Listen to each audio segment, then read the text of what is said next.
আরে নন্দিনী, এদিকে শোনো তো। হ্যাঁ যাই। এরপর নন্দিনী রান্নাঘর থেকে বেরিয়ে এসে প্রমোদকে বলল, তোমার জলখাবারই তৈরি করছিলাম, বলো কেন ডাকলে? তখনই ওর শাশুড়ি বললেন, কখন থেকে আমার ছেলেটা ডেকে যাচ্ছে, তুই কি কানে তুলো গুজে বসে আছিস? তাড়াতাড়ি জলখাবার দে। রোজ আমার ছেলেটা তোর জন্য অফিসে দেরি করে যাচ্ছে, আর মহারানী বাচ্চারাই বা কোথায়? মা, ওরা ঘরে ধোয়া জামা কাপড়গুলো গুছিয়ে রাখছে। যখন এসেই গেছো তাহলে টিভিটা অন করে দিয়ে যাও তো। আজকাল অফিসের কাজে দেশে যে কি চলছে কিছু বুঝতেই পারি না। এরপরে নন্দিনী টিভিটা অন করে চলে গেল। এরপরে প্রমোদ নিউজ চ্যানেল চালালে উর্মিলা দেবী বলেন, বাবা জানিস, কাল রাতে শুনলাম ওই প্রতিবেশী নরেশের মেয়েটা কোন ছেলের সাথে নাকি পালিয়ে গেছে। কি বিচ্ছিরি বাবা, কি যে হবে দেশের। এইসব বলে উর্মিলা দেবী প্রমোদের কান ভারী করলে ও খুব রেগে যায়, আর রেগে গিয়ে নন্দিনীকে বলে, তুমি শুনলে তো? তাই আমি বলি যে মেয়েদের ওপর একটু লাগাম রাখো। এমনটা না হয় যে আজ যেটা বাইরে হয়েছে কাল সেটা আমাদের ঘরে হোক। এই জন্যে মেয়েদের বাবা হওয়া খুব ভয়ের বিষয়। আর তখনই টিভিতে একটা নিউজ ফ্ল্যাশ হলো। আজ সন্ধে 7টায় দিল্লির চাঁদনি চকে একটি মেয়েকে 4 ছেলে মিলে গ্যাংরেপ করলো, আর সহযোগিতায় ছিল তারই এক বান্ধবী। এই দেখে প্রমোদ আরও রেগে যায়। পুরনো চিন্তাভাবনার এই মিত্র পরিবার চণ্ডীগড়ের একটি ফ্ল্যাটে থাকত। প্রমোদ মিত্র পরিবারের একমাত্র ছেলে ছিল, আর তার 2 মেয়ে ছিল, সৌমি আর পলক। কিন্তু ওই দিন প্রমোদ টিভিতে ওই নিউজটা শুনে তার মেয়েদের বাইরে যাওয়া বন্ধ করে দেয়, আর তার সাথে সাথে ওদের স্কুল যাওয়াও বন্ধ করে দেয়। ওই দিন থেকে ওরা ঘরেই আটকে থাকে, আর আস্তে আস্তে ওরা ঘরের মধ্যেই বড় হয়ে যায়। এরপর একদিন, আরে ও নন্দিনী, তোর 2 মেয়ে কোথায় গেল? দেখতে পাচ্ছি না কেন? নাকি কাজের ভয়ে কোথাও লুকিয়ে পড়লো? না মা, ঘরে আছে, ঘর পরিষ্কার করছে। ওটাই বলছিলাম, মেয়ে মানুষ, ওদেরকে কাজ শেখা, বাড়িতে বসিয়ে রাখিস না। মেয়ের জাত যত কাজ শিখবে ততই ভালো। হ্যাঁ মা, আপনি চিন্তা করবেন না, শিখে যাবে। ছোট বয়সে যে সময় পড়াশুনো করার কথা সে সময় ওরা তো কাজই করেছে মা, আর বাকিটাও শিখে যাবে। পোড়ার মুখী, আমার মুখে মুখে তর্ক, দাঁড়া। এই বলে উর্মিলা দেবী নন্দিনীকে মারতে থাকে। মায়ের কান্না শুনে 2 মেয়ে ঘর থেকে ছুটে এসে মাকে বাঁচায়। ঠাম্মি, মাকে আর মেরো না। ইচ্ছা তো করছে মেরেই ফেলি। কোথায় বংশের প্রদীপ দিবি তা না, ছেলের ঘাড়ে 2টো মেয়ের বোঝা চাপিয়ে দিলি। এই বলে উর্মিলা দেবী নিজের ঘরে চলে যায়, আর 3 মা মেয়ে মিলে কাঁদতে থাকে। মা, এই বাড়িতে তো প্রত্যেক দিন একটা শাস্তি হয়ে দাঁড়িয়েছে। কখনো ঠাম্মি তোমাকে মারে, কখনো বাবা তোমাকে মারে। এই শুনে নন্দিনী কাঁদতে কাঁদতে বলে, এমন বলিস না মা, দেখিস এই শাস্তি থেকে একদিন ঠিক আমরা মুক্তি পাবো। কিন্তু মা, বাইরের লোকেদের আমরা এটা কিভাবে জানাবো যে ঘরে আমাদের সাথে কি ধরনের অত্যাচার চলছে? ওরা যে আমাদের বাইরেই যেতে দেয় না। আজ কত বছর ধরে এই 4টে দেওয়াল ছাড়া আমরা কিছুই দেখিনি। আমার বাবার শুধু একটাই ভয়, যাতে আমরা কারোর সাথে পালিয়ে না যাই, বা কেউ আমাদের ধরে নিয়ে না যায়, বা কেউ যেন আমাদের রেপ না করে। এই ভয়ের কারণেই আজকে আমাদের এই অবস্থা। মারে, এই হলো মেয়ে হওয়ার শাস্তি যা আমরা পাচ্ছি। এর কিছুক্ষণ পর 3 জন আবার নিজেদের কাজে লেগে যায়। এরপর একদিন রাতে বিড়াল ঢুকলে প্রমোদ ওই আওয়াজে ঘুম থেকে উঠে যায়, আর ছুটে নিজের মেয়েদের ঘরে যায়। আর সেখানে গিয়ে দেখে সৌমি জেগে আছে, আর এই দেখে ও খুব রেগে যায়। তুই এই সময় জেগে আছিস কেন? পালিয়াচ্ছিলিস তো বল, কার সাথে পালাচ্ছিলিস বল বল। না বাবা, তুমি যা ভাবছো সেটা নয়। আমাকে কি তুই পাগল ভাবিস? হ্যাঁ বল বল, কার সাথে পালাচ্ছিলিস? এই বলে প্রমোদ খুব রেগে গিয়ে সৌমির হাতে পায়ে একটা লাঠি দিয়ে খুব মারতে থাকে। বাবা, আমি পালাচ্ছিলাম না, আমি তো জল খেতে উঠেছিলাম। সৌমিকে মারতে দেখে দূরে দাঁড়িয়ে থাকা ওর মা আর পলক কাঁদতে থাকে। ওই দিনের পর থেকে প্রমোদ ওদের ওপরে আরো কড়া নজর রাখতে থাকে, আর মেয়েদের ঘরের বাইরে একটা তালা লাগিয়ে দেয়। এরপর একদিন যখন এক প্রতিবেশী মহিলা ওদের বাড়ির দিকে আসছিল, এই শোন, প্রমিলা আসছে, তুই তোর মেয়েদের নিয়ে ঘরে চলে যা, তাড়াতাড়ি যা বলছি। আর শোন, যতক্ষণ না ডাকছি বাইরে আসবি না, বাইরে এলে না ঠ্যাং ভেঙে দেব। এরপরে নন্দিনী মেয়েদেরকে নিয়ে ঘরে গেল, আর তারপরে প্রমিলা দেবী এলেন। আরে প্রমিলা, কেমন আছিস তুই? আমি তো ঠিক আছি, বাড়িতে সব ঠিক তো? হ্যাঁ ঠিক আছি। তা তুই এই সময় এইদিকে? আরে বোন, তোকে আর কি বলবো, ঘরের নাতিপুতিরা আমাকে আর বেরোতেই দেয় না, তাই তো আসতেই পারি না। তাই আজকে এলাম তোদের সবাইকে নিমন্ত্রণ করতে। নিমন্ত্রণ করতে এলি কেন রে? কালকে তোদের বাড়িতে কি আছে? আরে আমার নাতনি দুবাই থেকে পড়ে এসেছে, আর এখানে চাকরিও পেয়ে গেছে, তাই বাড়িতে একটা পুজো দিচ্ছি। আচ্ছা বলতো, তোর বৌমা আর নাতনিরা সব কোথায়? এই শুনে উর্মিলা একটু ভেবে বলল, আসলে প্রমীলা বোন, বাচ্চারা বাড়িতে নেই, ওরা মামার বাড়ি গেছে।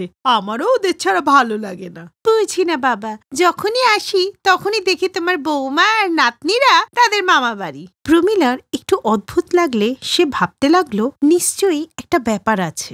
ওইদিকে মা আর মেয়েরা ওদের সব কথাই শুনছিল। পরের দিন উর্মিলা দেবী যখন তৈরি হয়ে প্রমীলা দেবীর বাড়িতে যাচ্ছিল, তখনই সে সিঁড়ি থেকে পড়ে যায় আর তার মাথায় চোট লাগে। তখনই সেখানে প্রমোদ চলে আসে আর মায়ের এই অবস্থা দেখে ও পাগলের মতো হয়ে যায়। আর তখনই সে নিজের মাকে নিয়ে হসপিটালে চলে যায়। আর এই তাড়াহুড়োতে ও গেটে তালা লাগাতে ভুলে যায়। মা, এই সঠিক সময়, চলো চলো আমরা পালিয়ে যাই। হ্যাঁ মা, চলো তাড়াতাড়ি পালিয়ে যাই, আর দেরি নয়। আজ 5 বছর পর এই প্রথম মা আর মেয়েরা বাইরে বেরোলো। ওরা তাড়াতাড়ি করে প্রমীলা দেবীর বাড়িতে পৌঁছে যায় আর ওখানে সবাই ওদের অবস্থা দেখে অবাক হয়ে যায়। তোমরা কারা? এরপর সৌমি আর পলক কাঁদতে কাঁদতে ওদেরকে সব কথা বলে। ওদের সাথে এত বছর ধরে এসব হচ্ছে জেনে প্রমীলা দেবী খুব অবাক হয়ে যান। আর এসব শুনে ওদের পুজোতে আসা সব মহিলাদের চোখে জল এসে যায়। মা, তোমরা আর ভয় পাবে না, এখন আমরা তোমাদের সাথে আছি। এর কিছুক্ষণ পরেই প্রমোদ আর উর্মিলা গাড়ি থেকে নামলে সব মহিলারা ওদেরকে ঘিরে ধরলে ওরা ভয় পেয়ে যায়। আরে নন্দিনী, তুমি বাইরে কেন? কিছু আনতে হবে নাকি? আমি আনছি, তুমি মেয়েদের নিয়ে ভিতরে যাও। যাও।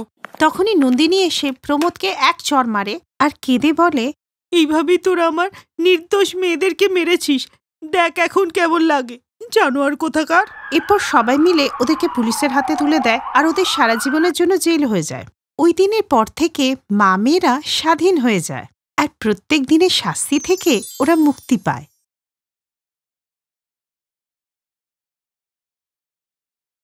শ্বশুরবাড়ি যাওয়ার স্বপ্ন প্রত্যেকটা মেয়েরই থাকে, আর শ্বশুরবাড়িতে কাটানো প্রথম দিন প্রত্যেকটি মেয়ের কাছেই স্মরণীয়। এরকমই একটি কাহিনী হলো তনুজার, যার শ্বশুরবাড়িতে আজকে প্রথম দিন। নতুন বউ তনুজা ভোর 5টায় উঠে পড়ে আর ভাবতে থাকে, ভোর 5টা বেজে গেল, আমি এখনো শুয়ে আছি, তাড়াতাড়ি উঠে বাবা স্নানটা সেরে ফেলি, সবাই জানতে পারলে আমায় কি বলবে। এরপর তনুজা তাড়াতাড়ি উঠে স্নান করে নিয়ে পুজো করে রান্নাঘরে চলে গেল। আরে, এখনো তো সকালই হয়নি, তো কিচেন থেকে কিসের শব্দ আসছে? হে ভগবান, রান্নাঘরে আবার চোর ঢুকলো না তো? চোর চোর! বেচারি তনুজা তখন রান্নাঘরে ব্রেকফাস্ট বানাচ্ছিল, কিন্তু শাশুড়ির চিৎকার শুনে সে ভয় পেয়ে গিয়ে রান্নাঘর থেকে বেরিয়ে এসে জিজ্ঞেস করলো, চোর কোথায় মা? বলুন, আমি এক্ষুনি ডান্ডা দিয়ে ওকে মারবো। কোথায়? কিচেনে। কিচেনে চোর আছে, ওখান থেকে নানা ধরনের শব্দ আসছে। কিন্তু রান্নাঘরে তো আমি ছিলাম মা, ওখানে তো কেউ ছিল না। আচ্ছা, এবারে বুঝলাম।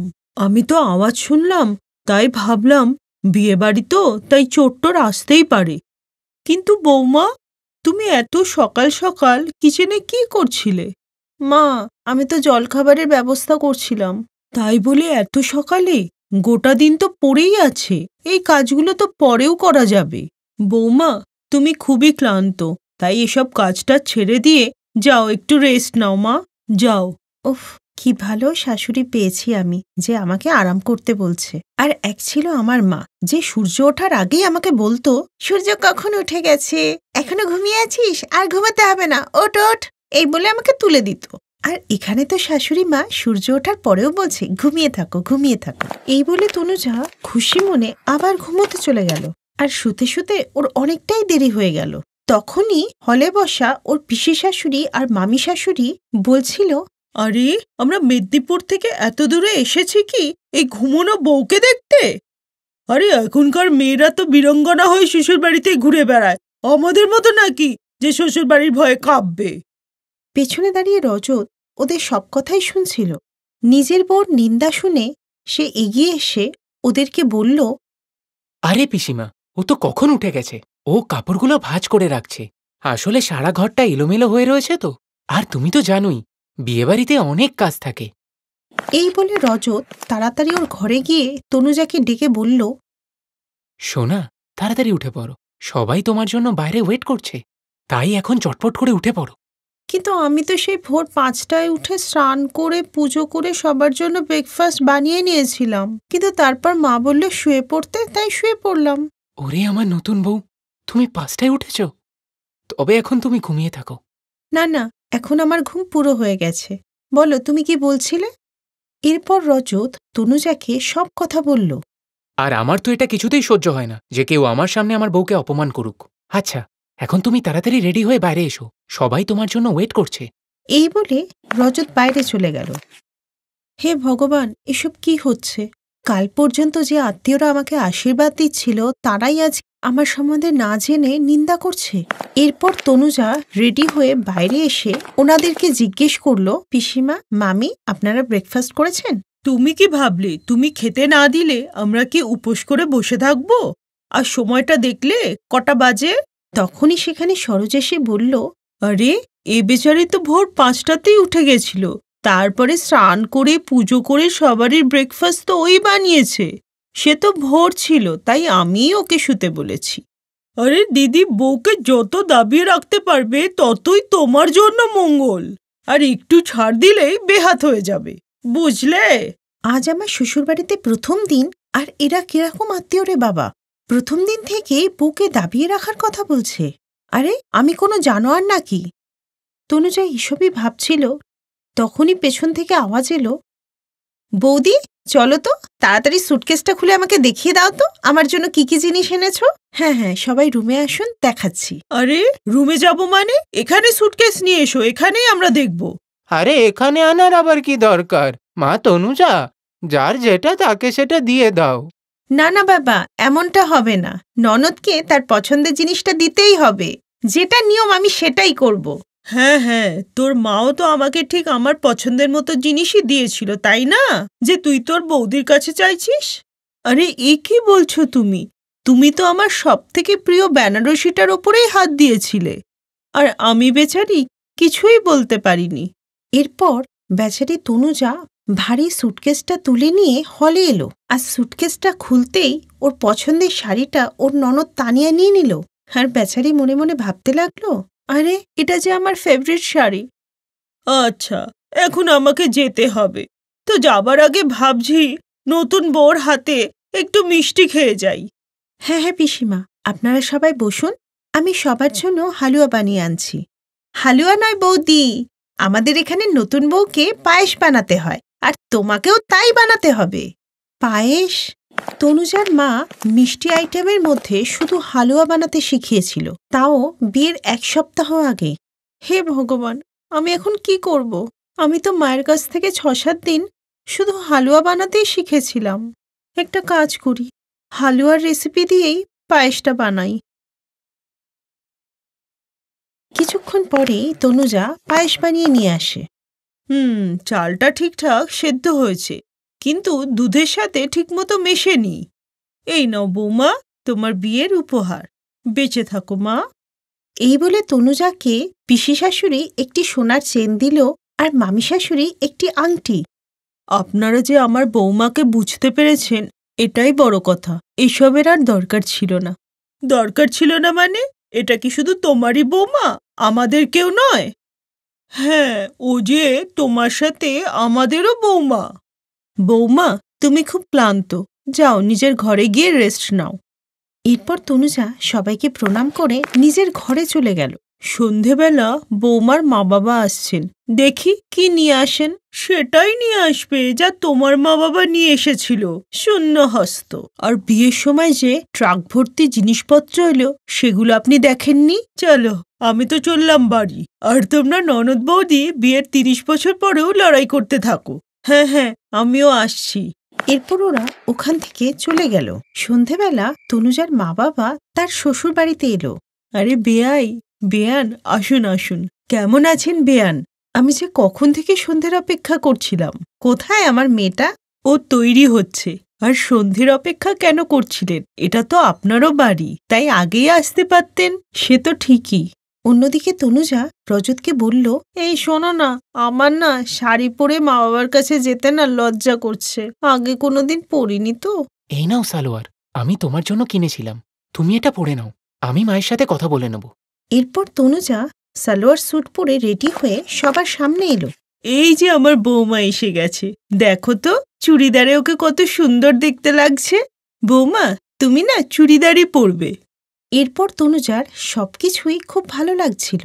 শ্বশুরবাড়ির প্রথম দিনটা তনুজার ভালো মন্দে মিশিয়ে কাটলেও ওকে প্রচন্ড ভালোবাসার স্বামী, শ্বশুর শাশুড়ি আর ননদ পেয়ে ও বেশ খুশিতেই ছিল। Best buddies.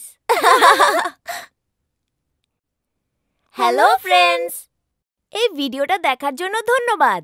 যদি এই ভিডিওটা তোমাদের ভালো লেগে থাকে তাহলে প্লিজ লাইক, সাবস্ক্রাইব আর কমেন্ট অবশ্যই করবে এই ভিডিওতে। আর হ্যাঁ, শেয়ার করতে ভুলো না কিন্তু।